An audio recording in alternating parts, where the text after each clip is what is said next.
Scarecorner.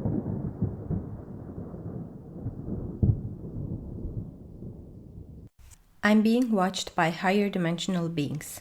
Part 1. I am in a lot of trouble right now, and I'm being watched by a number of higher dimensional beings. They're everywhere I turn, and I'm scared. I don't know what to do. Let me explain. I'm a Tragnon, a follower of a lesser-known school of magic called the Kablan Tragno. It mainly focuses on magic on different astral levels that is provided by beings of higher dimensions. A little backstory here. I'm in a very bad place in my life right now. I'm stressed beyond my ability to handle. I'm scared for my future. I just got a new job, which is a lot better than my old one, but I work part-time, so I earn a lot less. My husband is paying for almost everything, and we do make ends meet, but I did a pregnancy test 3 days ago, and it came out positive. How are we going to afford a baby now? My husband doesn't know it yet. How can I tell him? It would make me quit school and eventually work, but I need the school. I need to graduate in order to get a real paying job. So, with all these thoughts in my head, I wanted a solution, a new perspective.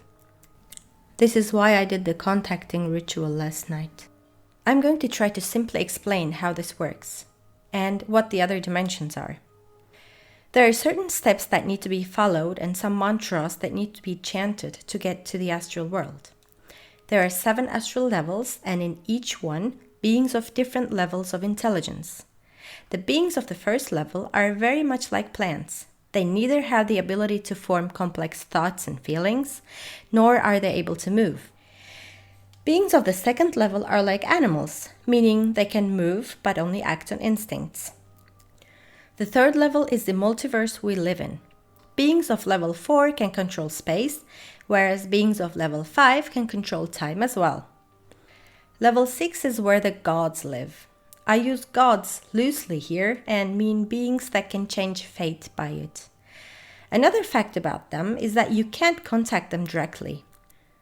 You can contact them through a level 5 being or by leaving your physical body behind.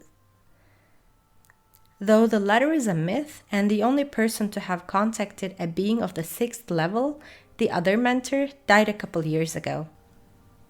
The 7th plane is actually the brain of the universe. If the planes are layers of a sphere, the 7th plane is the center of it, has the smallest surface amongst all the planes. All information gathered from the planes come here to make meaning of the universe. Everyone's perception of the astral world is unique. It is shaped by the pre-existing forms on each person's subconscious mind, because astral bodies don't have a physical form and the mind can't produce new forms, only use old ones, if that makes sense. I looked up my husband, who was peacefully sleeping next to me. I listened to our breathings, which was the only sound breaking the infinite darkness around us. I have to do this, I thought, for us and our baby. I closed my eyes, took a deep breath, and started chanting the mantras to enter the astral planes and landed on level 0. It is basically the hallway between the physical and astral worlds, and for me it's always the empty beach with the cut tree trunks on the side. It is a sign of father figure problems in early childhood, if you really want to know. The waves were kissing the beach gently, reaching the tree trunks from underneath and meeting the sea again, leaving under the tree trunks dripping wet. Anyways, I walked towards the first pyramid, which indicates the entrance to the first plane. Inside on the shelves were things just how I left them. My home, my husband, my job. I thought I needed to make a new shelf for my pregnancy as soon as possible. To explain it a little, there is a shelf for each important person, thing, and situation in each pyramid of the planes. These project everything in my physical world, and each new important event, happening, person, etc. needs to be transferred to the pyramids, kind of like a memory palace, if you will. I left the pyramid from its back door and entered the second pyramid, then the third, fourth, fifth. These are the shortcuts to each plane that would take a long time to get to otherwise. I left the 5th pyramid from the left door. The sky was bright red and the air was sweet as always. I sat down on the big rock next to the pyramid and chanted to summon the Saki, a being of the fifth dimension that passes information between the beings of the lower and the higher planes. When I felt a tingling sensation on my shoulder, I knew I was ready. I opened my eyes, and before me stood a familiar creature looking like a mixture of Cernunnos and Pan. He greeted me by blinking a long blink and started a telepathic conversation. Beings of the fourth plane and upwards don't communicate by words, and they don't have a spoken language, just a written one with picture-like symbols that correspond to letters in our alphabet and devoid of grammar. It's been a long time. Baby is not safe here without an astral body. Do it now, it said. Another thing about the beings of the fifth and sixth, rumor has it, plane is that they lack emotion and are very direct because of it. Saki is no exception. For a brief moment, I felt a weirdness around the space I was at. I felt like my body melted and just slid through or swam across the space around me. I was inside the pyramid, and the pregnancy test I used was on the table. I used the table as a temporary storage unit until I moved things to the shelves, which takes time.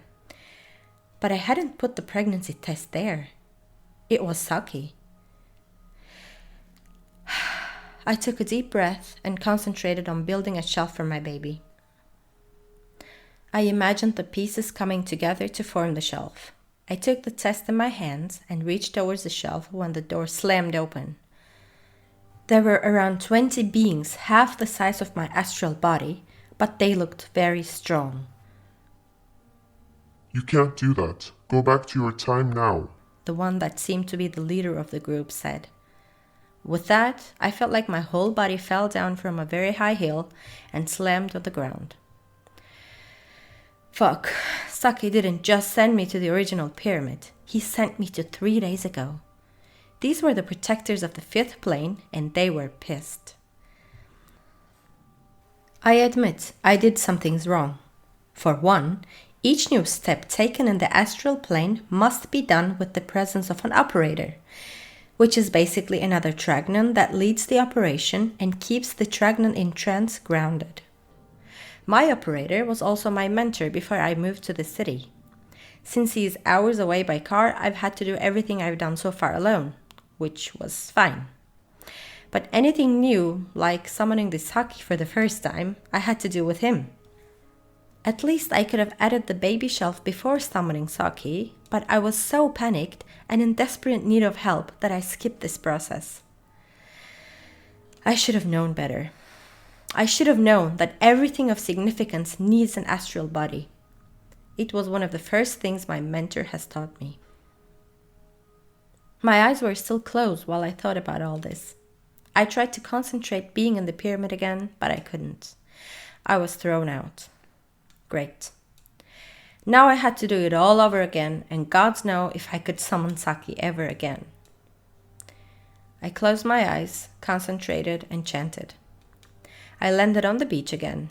I walked the pathway alongside the cut tree trunks. I could see the pyramid in the distance, but the more I concentrated, the better I could see the little creatures marching towards me. But I was entering my pyramid through my time. What more did they want? I kept walking towards the pyramid. They kept marching towards me. We met halfway. "Let me through," I said.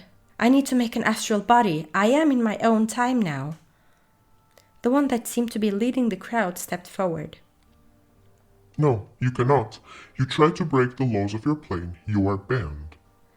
I didn't do anything. I'm not capable of manipulating the space-time continuum. I just need to add a new astral body. Please let me. Again, I felt the familiar sensation of falling and slamming on my bed. Fuck. These guys really aren't the chatty type, I thought. What was I gonna do now? I looked at the clock. It was a little past 2, which meant that I spent over 3 hours on the astral plane for nothing. My husband was still sleeping soundly. I was mad, but also tired. I fell asleep. I did not dream at all last night. I mean, it was all black. I did sleep surprisingly well, though. I started the filter coffee machine and went to the shower until my morning coffee was ready. My husband had already left for work and I didn't have work today. Again, I hated it. The warmth of the water calmed my thoughts a little. I knew I had to get to the astral plane as soon as possible. Just as I was thinking about this, a shadow passed from behind me. I could see it from my peripheral vision. No, I could see them. They were the beings of the fifth plane. But once I turned around to see them, they were gone. While I was getting dressed, drinking my morning coffee, putting last night's dishes away, I've been seeing them. They're watching me, and I'm scared.